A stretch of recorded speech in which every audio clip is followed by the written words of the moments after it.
I have been looking for a role that is more fulfilling. I am passionate about health equity and being able to work in a space that healthcare is accessible to people.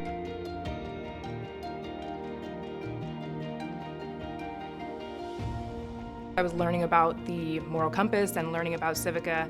I saw that it's not developing disruptive technology, but a disruptive process of doing things. It's not focusing on putting all this money into R&D, it's focusing on mitigating drug shortages.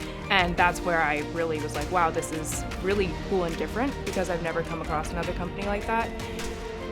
Healthcare is a basic need that everyone deserves to have. And there are so many people that don't have access to healthcare.